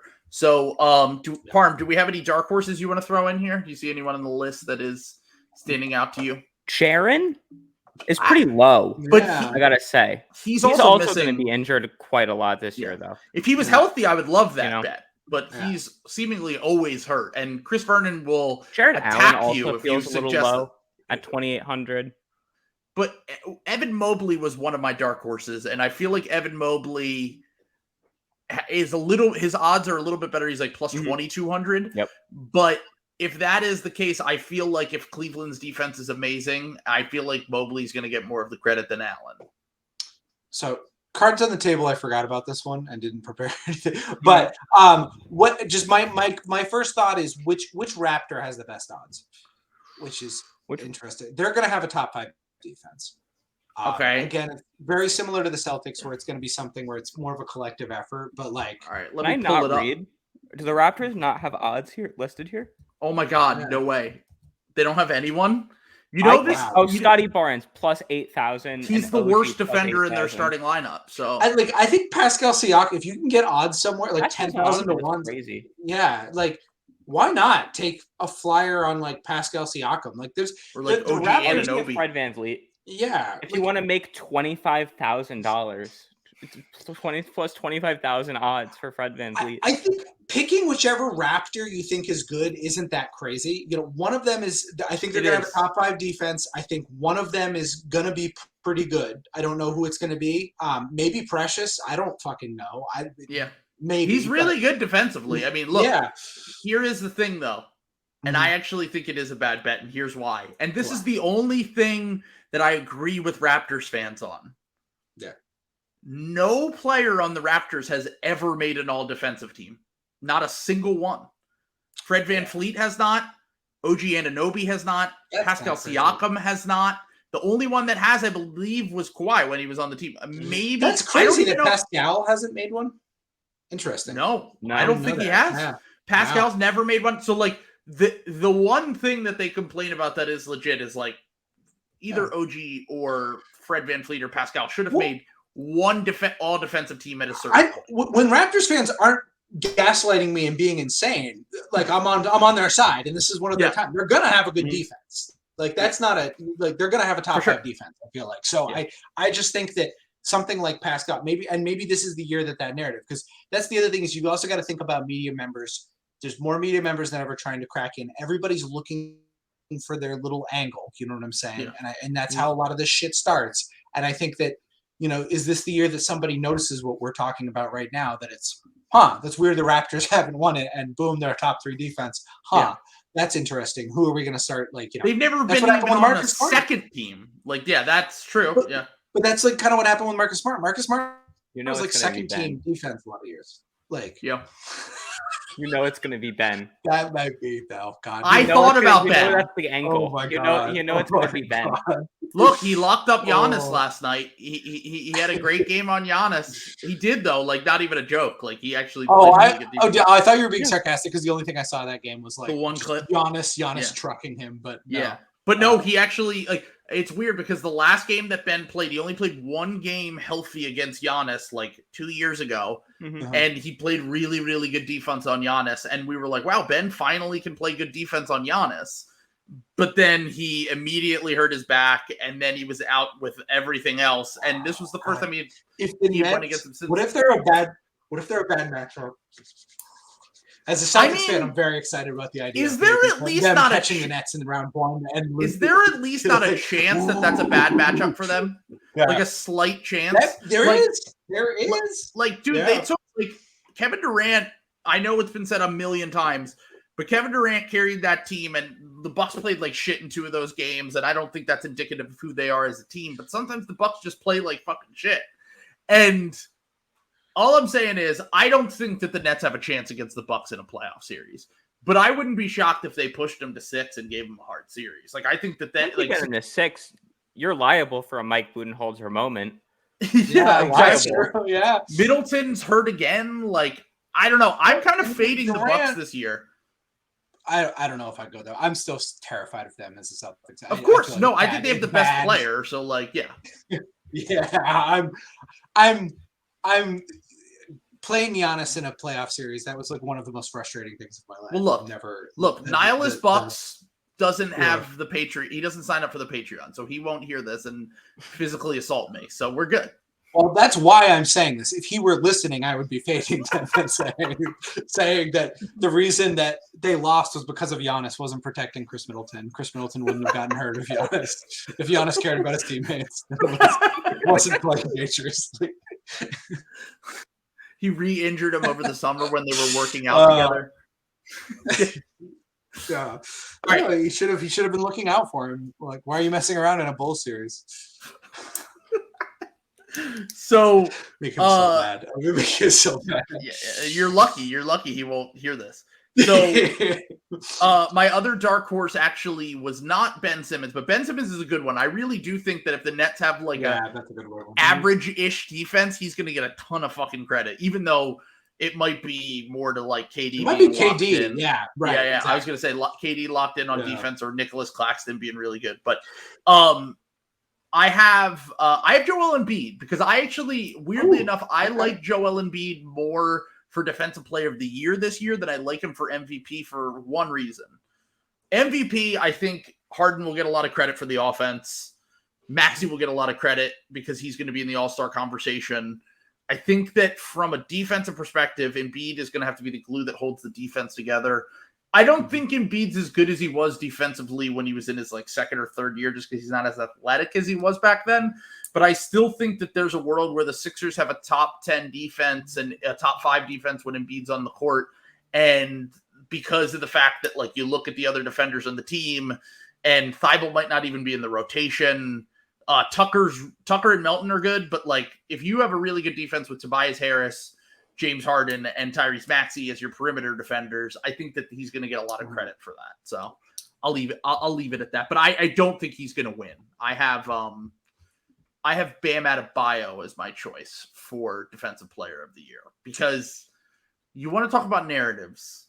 Last year when Bam was healthy, and keep in mind the Heat, they thrive on defense. They just took the Celtics to 7. They beat the Sixers because of their defense, not because of their offense. They beat them because they fucking drain teams. They're insane on that end. Spo's a genius when it comes to defensive shit. And Bam is the best defensive player on that team. I could see them having a top defense. And last year, when he was healthy, they were the number 1 defense when he was healthy. So I think that Bam is going to win because the media loves the Heat. Yeah, that's going to be a tough award on the mantelpiece right there. Defensive Player of the Year on a 7th seed Miami Heat team. Awesome. Yeah. Really cool. Going to tell my grandkids about that one. You lost to the Detroit Pistons in the play-in tournament. They might not be good enough, yeah. So this one was open and shut for me until recent events because I think Draymond Green is going to be the best defender in the league again, and I think that no one is going to give it to him because of what happens. Mm-hmm. Right. The thing. So people forget that Marcus did not have Draymond was walking away with that last year until he got hurt. That nobody even else was even getting a vote when they did mid-season awards. Yep. Mm-hmm. I don't think he fell off that much. I think he was back to Draymond in the finals. I know firsthand, so I think he will be the best defender in the NBA. Bam will probably win it because Draymond is not a ethical pick right now. Yeah, exactly. Yeah. Although Rudy, same thing we said about Rudy earlier. That's a good point. I didn't think their about defense this. is really Rudy, good. Actually, no, I'm changing. Yeah. Rudy. Yeah. No, I'm going with Rudy. I'm becoming a Rudy guy. I'm all in. Big number 3. You're becoming a Rudy guy? Oh my God, Sam, we're gonna have to ban you from the podcast. No. I'm in. I'm in with Rudy now. It's with the Wolves. He's got this is the dynamic duo now because now you have your pro Rudy, your pro Karl Anthony Towns. Yeah, congratulations! I'll be on Ant Island podcast. Yeah, no, I really love. Oh God, I already forgot his name. Who's their small forward? Who's the young guy who's good? Jaden McDaniels. McDaniels, yes. Yeah. Jaden McDaniels guy. Yeah. I love this guy. I can't remember his name. Yeah, exactly. That's why I can't pull off the bit. I'm too tired. But I've been up since 4 in the morning this morning. We got to cut me some slack here. I would have easily remembered it. You got to grind harder, though, dude. Come on. Yeah, I do got to grind. I got to get my paper up. Yeah. Sign up for Dunked on Prime. All right. Anyway. All right. So we have 2 more awards that I have us picking from here because otherwise we'll go all fucking night. Mm-hmm. And then we'll just touch on the last thing here. 6th man of the year, which is always the hardest one to predict because normally if someone is good enough, they end up starting or there's injuries and they start. So 6th man of the year is very, very hard to pick every single year. The top 5 favorites for this are Jordan Poole at plus 400, Tyler Hero, Christian Wood, Malcolm Brogdon, and Bones Highland. I saw Nashon, and I was like, who the fuck is Nashon? And I was like, oh, that's Bones. So Bones Highland is 5th. So do we have our picks? Do we have any dark horses? What are we thinking for dark horses here? Two dark horses I have. 3 dark horses I have that weren't mentioned. Wait, did you say Otto Porter? I did not say Otto Porter. I didn't even think of it. Okay, Otto Porter. Yeah, Otto Porter was one I was looking at just because he will clearly not be starting for the Raptors, but that Raptors team is desperate for anyone to play. They played so many minutes on their guys. They put so many minutes on their guys last year, and they really didn't add that much. They need shooting too. Yes. So I think Otto Porter will probably not win the award, but I think he will be like in contact there. And then I think they're probably going to cannibalize each other's cases, but you could also be making a pick for Kevin Love or Karis LeVert for the Cavs. Yeah, it's gonna be like the old Jazz or Clippers thing where they're cannibalizing each other, but they still won anyway. So yeah, I guess that's the thing is I think like if Karis LeVert is more of a traditional 6 man of the year, but I think Kevin Love is probably going to be like more deserving if the Cavs are really good. You know what I'm saying? Karis LeVert is still starting. He's at the 3 for some reason. I have no idea why he's playing small forward, but that shouldn't last. That's who's their coach again? Who is it? JB Bickerstaff. It's a very stupid decision. I agree. It's the reason he's been coach of like 9 teams interim. Yeah. Oh, do you want to bet on first coach fired? No, yeah. I honestly, Steve Nash, I think should be leader in the clubhouse for that one. If the Nets start like 9-8, there's funniest one would be Darvin Ham. That would be very funny. Well, if you guys fire Doc, that will only happen if you guys fire Doc. That's why Darvin Ham got fired. Is because you guys didn't fire Doc. Yeah, exactly. They're like, hey, we got Darvin Ham. It's a close second. So for my dark horses, I have Tyus Jones at plus 3,300. Yep. I mean, probably the best backup point guard in the NBA. Will get a lot of minutes. Always gets a lot of run. That's the hard thing because you got to figure out who's going to get run, who's not going to ever start, and that's Tyus unless Ja gets another big injury. And without Melton, he could possibly. And then I also have Emmanuel Quickly. I just feel like he might be too good at a certain point and have to start for the Knicks. But with Jalen Brunson there, they're probably going to want to start someone with some size at the other guard position. I like Quickly. I think he fits well into that 6-man type role. So I'm going to go with those 2 as my dark horses, but it is not my pick. So do we have any other dark horses before we give our picks? I was kind of shocked by Bones in the top 5. Because my one, I guess, is a huge dark horse. I'm Bruce Brown pilled. Okay. I think he's like so important for the Nuggets this year. The entire team like rests on Bruce Brown's shoulders to not fuck up the bench unit. Because their bench sorted without Jokic being on it if he doesn't like do a really good job. Well, that's what when we were doing the pod. I was like arguing with Trill. I was like, "No, their bench is good." And as he listed the bench for me, I realized I just liked Bruce Brown. You were like, "Oh no, the Bruce Brown edition." I was like, "Oh, okay," because I thought KCP was coming off the bench for some reason. No, my biggest argument against Bruce Brown is the fact that the second that Michael Porter Jr.'s back goes out again.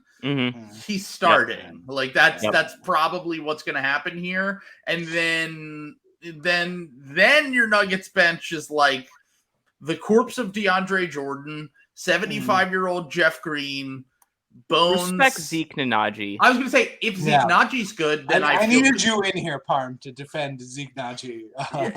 We need a Zeke Nnaji guy. Trill was saying a lot about how DeAndre Jordan was going to play. And I was like, no way. Not on Zeke. He was the backup in preseason. No, I'm telling you. Not for long. People are going to realize Mike Malone is not a good coach.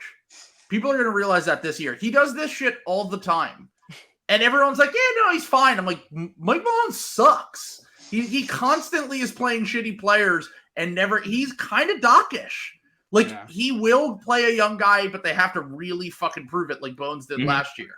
I think that I put Denver a little bit lower because I think Malone's going to do some bozo shit and they're going to have injuries and be super thin, even though I think Jokic could just carry him to a top 3 seed still. So, All right. My pick is Jordan Poole. I mean, what else do we have to say? I already thought he should be in the conversation for most improved player. I think he's going to be really, really important for them. I think the narrative, he just got fucking rocked by one of his own teammates. He's going to get this massive extension. I'm going Jordan Poole. I can't see a way he ends up starting with Clay there. I also think that they might just want to keep him coming off the bench to balance out the shot creation when Steph sits.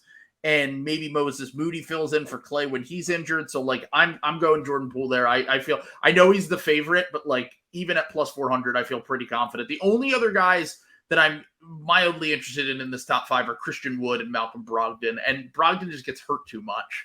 And Christian Wood might murder Jason Kidd if he's not starting by the All-Star break. So yeah. So I will take you up on that and go head-to-head. Now I will make my selection of Malcolm Brogdon. And it's exactly with the caveat that, you know, if he gets hurt, whatever, but he has less of a path to starting than he is even less of a path to starting than Jordan Poole does, though. He is like locked in at 6. Yep. Yeah, he knows that's his thing. Right. And the thing is, if the Celtics have a good season, Malcolm Brogdon is getting a ton of credit for that. But like just with the drama that they've had, even though he might not have that much of an impact, like, and I think he's going to be really good when he plays. You know, it's literally just about injuries. You know what I'm saying? I think if he's healthy, he is a lock to win it. To be honest. 50, 40, 96 man of the year. Yeah, I mean, he did that with the Bucks a few years ago. But then again, let's look at the last 3 seasons: 54 games, 56 games. Okay, now 2 of those were shortened, so maybe it doesn't look quite as bad. 36 games last year, maybe they held him out. 64 games was the most he's played since his rookie season. He played 48 games one season, and then 75 his rookie year. So you're going to need him to play at least 55 to 60 games to be in this conversation. Well, that's it. That was what I was thinking. Is like I think 60 is a fair number, and I think that's the magic number because I think everybody misses games. Right? We've been over this. I really agree with that Russillo point that he was hammering on the Simmons podcast. Like everybody misses like 15 games. So I don't think it will. I don't think he's going to have a big injury this year. Again, coming off the bench for a team that hopefully will be crushing a lot of teams. You know, they were doing it with a lesser bench last year, and they've added Sam Hauser and Brogdon to that. Given Rob will be out, but I don't know. I just think it'll be. I think it'll be fine. I'm pretty comfortable with a Brogdon pick, and I'm willing to bet against the injury because I just think he's a sure thing, even over Jordan Poole if he's plays that amount of games. We are so lucky that Nihilus Bucks doesn't have the Patreon or is on this episode right now. The number one Malcolm Brogdon. The Bruin Dog 6 man of the year. The Bruno Fernando 6 man. I thought you were talking about Jalen Brunson, and I was like, God, he's really all in on RJ pushing Brunson to the bench. No, the Bruno Fernando filling in for Time Lord. He just got the Hinkie special contract. So good. What? Yeah, you just got like 3 years for $10 million or something. 4-year veterans minimum deal with non-guarantees in the last 3 years or something. Like, sick. Who gave him that? The Rockets? Really bad contract. Yeah, I mean that's evil. But to be fair, he'll probably never make more than a veterans minimum. It was a Cabangeli. Cabangeli and Noah Vonleh is our guy who's probably gonna. There you go. Get some minutes. Okay, I was in on the Cabangeli resurgence until I heard Bill Simmons' dad liked him, and then I was kiss of death. Yeah, he's gonna suck. Bill Simmons' dad loved Neesmith, so I was like, not good. Aaron Neesmith has always been bad. Romeo Langford, I still think he can do it. I really do. So I'm really rooting for him on the Spurs. He's another guy who's great when he plays. He just gets injured. I just muted Sam's mic, by the way. I was like, oh, did I do that? And then I realized. I don't know if you saw me frantically looking. Oh no! I love how I'll let Parm wax poetic about Shemezi Metu, but I draw the line at Sam talking about Romeo Langford. He's a great defender. Are you buying the hype? Are you buying the Mike Woodson hype this year? Yes. Oh yes, I'm all in.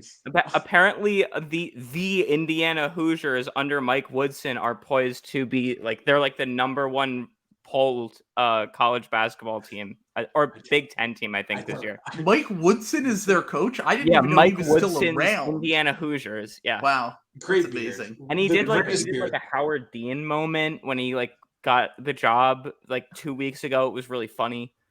Let's go. Wow. Let's go, King. Let's go. I'm excited. The Hoosiers are back, baby. Indiana basketball is back. The Pacers have Mathurin. They might get Wemby or Scoot, and they have Halliburton. We're back. If Indiana hoops is back, Mike Woods has to throw a chair at one of the players. Yeah. Got accidentally hit Carmelo in the stands and pretend it was an accident. Getting even for those Knicks years. All right. So last thing here, before we get into just our little quick thing.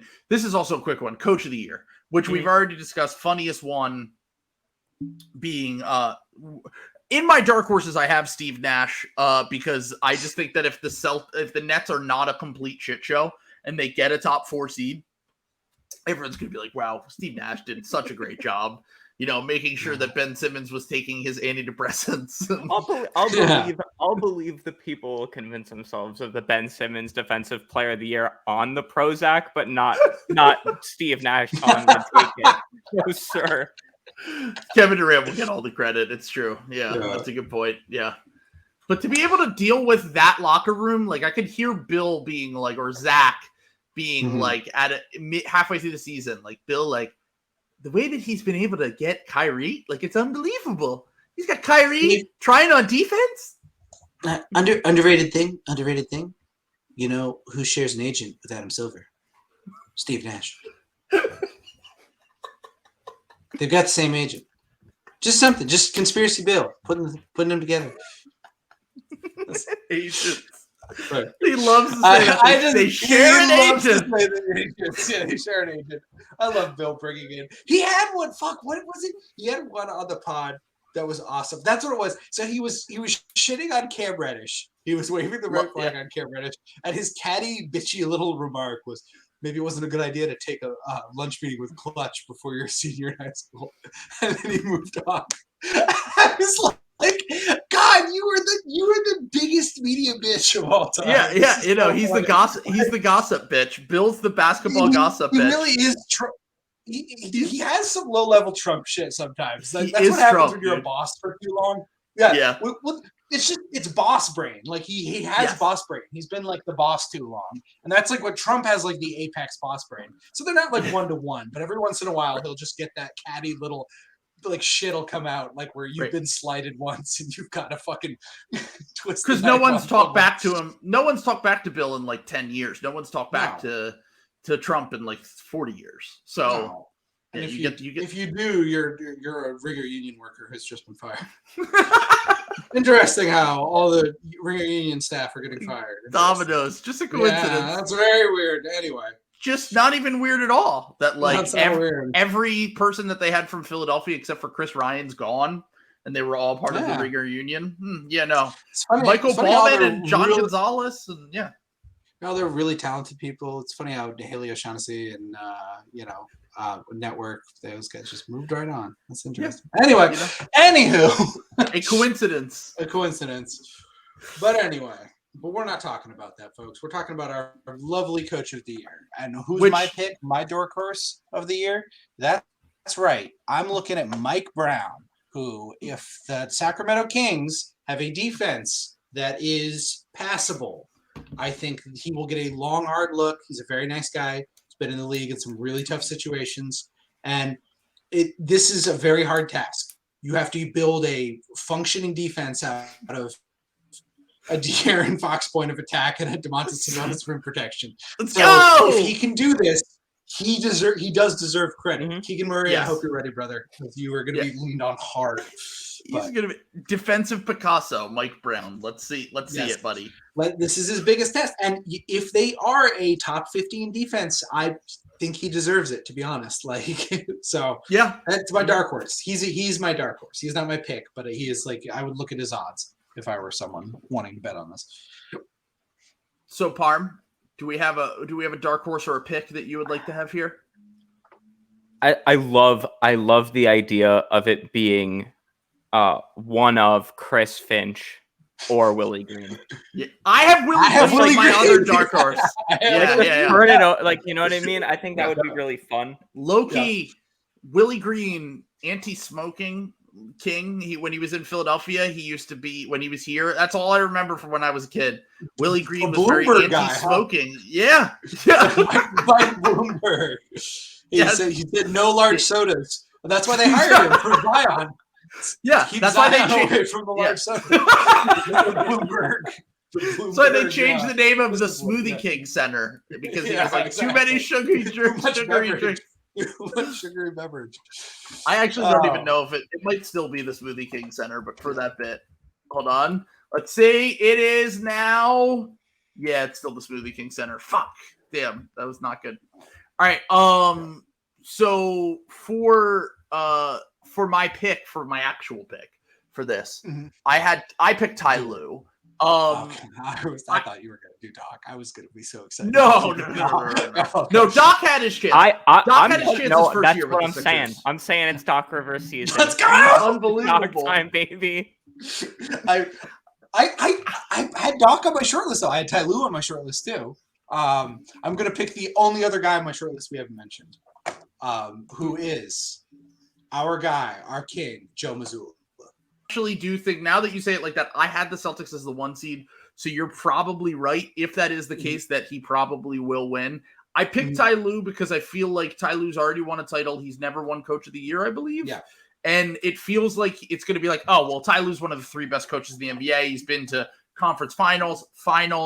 I think the Clippers are going to have the best record in the West because I think they're super deep. I think if Kawhi and Paul George are relatively healthy, they're going to win a ton of games. So I am going with our guy, Ty, who I also wanted us to hire over Doc Rivers for the record.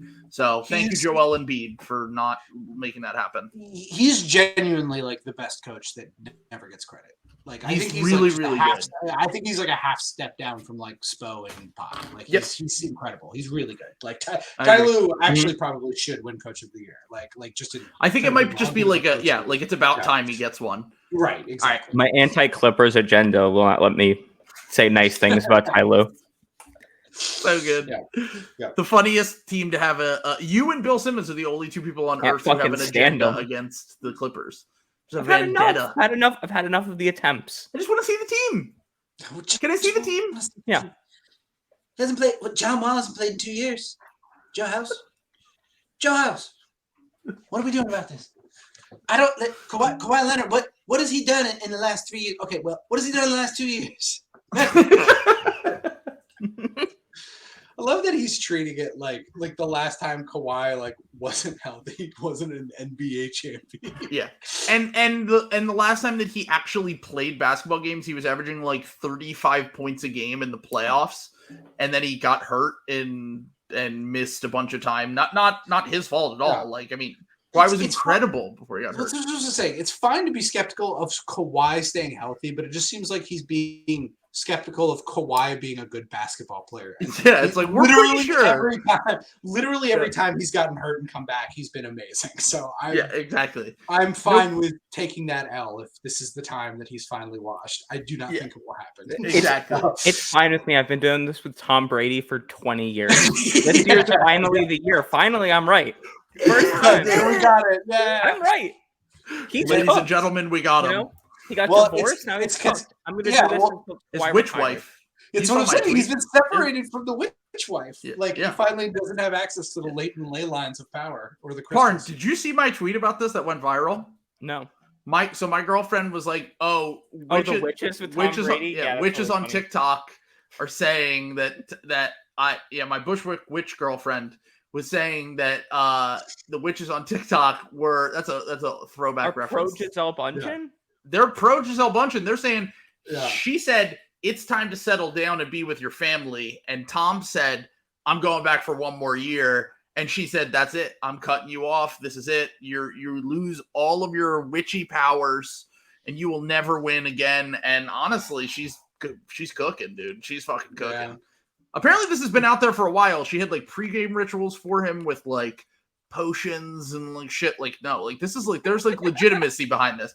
I'm telling you, I was getting tagged in posts with videos where he talked about it and shit. It's funny to picture her her hexes on him are her praying and then whispering and do it, and then a sniper just blows out Chris Godwin's ACL from a mile away.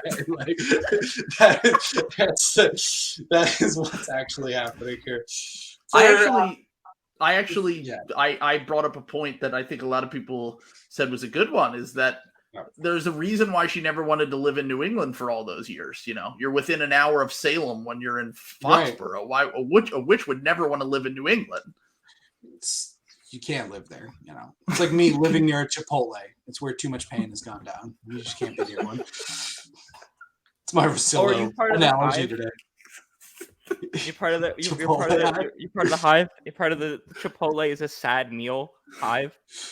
I think it's no. I don't think it's a sad. I think it's a painful meal. I think you. No, I think it's the sad. It's the most depressed meal money can buy.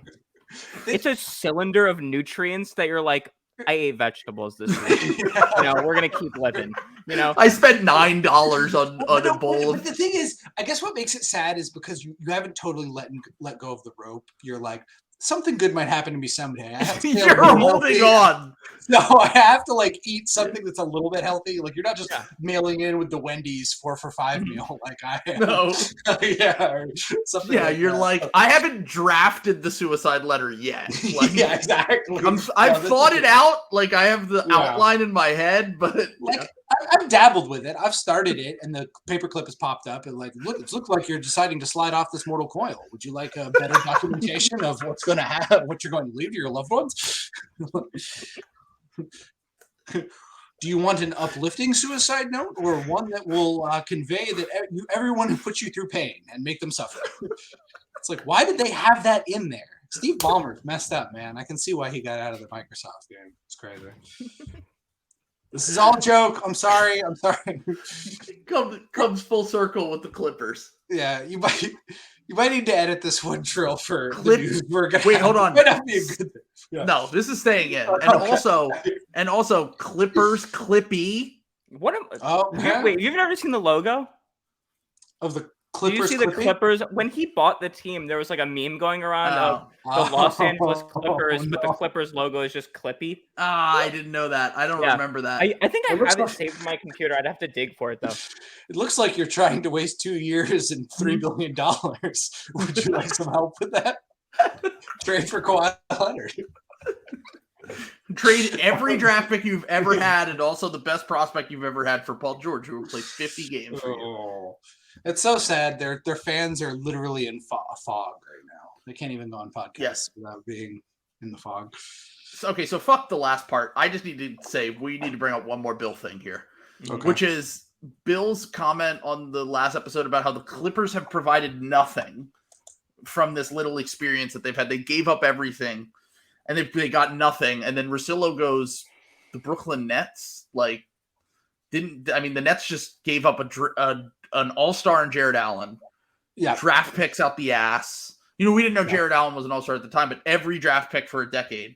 And they already had Kevin Durant request a trade. Okay. James Harden is gone. Kyrie Irving might be gone after the season. A second all-star in D'Angelo Russell, which I know is, whatever. But there is a second all-star. I'm just saying, by the math, that's a second all-star you gave up for this little project. So maybe. But you also didn't have to give D'Angelo Russell a max contract. Did they give him a max contract? No, but what I'm saying is they actually avoided giving him the max contract, which I would view as a positive. Mm-hmm. Yeah, but then you have a guy who hasn't won you anything and wants your coach and executive fired. It's true. And forced you to I just got to say, I feel really bad for Nets fans. I can't imagine what it's like to have your second best player be an anti-vaxxer. That's got to be really hard on a fan base. Second and third, by the way. Ben Simmons was also an anti-vaxxer until he was forced to get one. Yeah, it's just the second one I think would be really bad and really hard on someone's mental health. I can't imagine. Anyway, won't be checking Jaylen Brown's likes anytime soon, but I'm sure they're all good. Sure everything is A-okay. Okay. Nothing bad here. Certainly he's not interested in Danish politics in any way, shape, or form. Certainly. Who would be? You're in the NBA. What do you have to do with Denmark? No. I'm becoming like one of the guys who got so bad at everybody kneeling. I don't want anything. I don't want to hear anything about personal lives. I just want them to play the game. The sport. Shut up and dribble. Exactly. You're going to shut up and dribble guy for Jaylen Brown. He can't even dribble. That's the problem. Oh no! Oh no! I do love Jalen, though. I want to be clear. I love Jalen. He's doing a bit. This is an Andy Kaufman character. He's making fun of Kyrie with 12-dimensional irony. This is what I'm believing. Yeah. He's doing levels on levels. Yeah, exactly. This is an irony. It's an irony bit. He's drawing parallels to how ridiculous Kyrie is by acting. Yes, exactly. He signed to Kanye. He signed to Kanye as a bit. It's all a goof. It's a character. It's a Kaufman character. Yeah. Classic mix up. Right. And yes, this will be the narrative all season if anyone tries to tweet this at me. All you horrible little hog Sixers fans. So I will continue to not pretend this will happen. So do not show me any of this, or I will continue the irony bit. Last chance. All right, so I'm just going to throw mine out there. We're not going to have a conversation about this. I have my Eastern Conference Finals MVP, Tatum for a second straight year because I have the Celtics winning. I have Kawhi Leonard as the Western Conference Finals MVP, and then I have Jaylen Brown as the Finals MVP. I'm not even doing a bit. The reason why I did this is because I think that everyone's going to be like, if Tatum isn't amazing in the finals again, they're just going to give it to Jaylen, like kind of like the thing that they used to do with Steph. Yeah. So like, and Tatum sucked in the finals last year. Jaylen was decent in the finals. So like, I see that coming. I'm also I'm trying to jinx this for the Celtics. We'll see if it works. Maybe not. I just want to see Sam in pain. I'll give you a little backup. I have a literally identical Eastern Conference and Finals MVP. Really? For the exact reasons you just laid out. Yes, I also picked Jason Tatum for Conference Finals and Jaylen Brown, which is my reaction. I just, instead of Kawhi, I had Nikola Jokic for the Western. Okay, so you have Nuggets Celtics as your final. Yes. I also think it's basically 50-50, though. If you want to put Giannis in for the Celtics guys and Giannis winning the title again, you can do that too. Yeah. That's the other thing I think might happen. So, because I'm a Celtics fan, I think it's bad to, put that energy out in the universe. So I'm sticking with my guys. Fine. No, yeah. Where else has to believe in Karl Anthony Towns Western Conference Finals MVP? Let's go! I will. Let's go! Cat. I will. Silencing the haters. What is the funniest NBA Finals of all time would be Karl Anthony Towns and Rudy Gobert teaming up to try to stop Joel Embiid. That would be a great that would possibly give me. That would be very funny. That would be very. Oh man, that would be so awesome. Would they could just be like saying slurs to each other in French in the post. That could be incredible TV. Yeah, we need that. Yeah. We need that. Yeah. We have. Yeah. I just want to recap here real quickly. Parm had Joel Embiid as MVP. He had Tyrese Maxey as most improved player. He had Doc Rivers as coach of the year. You bet. Joel Embiid. I believe. Who wins Finals MVP though? Oh, Finals MVP. I had Joel. Semifinals with Maxey. There, let's go. Let's get it. Let's go. All right. So good things into the universe. Bad things for the Celtics. Good thing for the Sixers. Can we just do Executive of the Year real quick because I have very strong opinions on this. Oh yeah, Alex Rodriguez. Let's go. Yeah, it's A-Rod, baby. Yeah, because they feel bad because his wife left him for a guy from Boston. That's so true. Oh, it's called the. There's a guy in the Celtics finance department who is feeling similar pain about that. Oh God. Tough crowd. Don't. You're terrible. Don't say that to that guy. So I think there's a pretty clear top three for Executive of the Year. I had Kobe Altman, David Griffin, and Daryl Morey. I think any of those guys, those are probably the three most likely guys to win.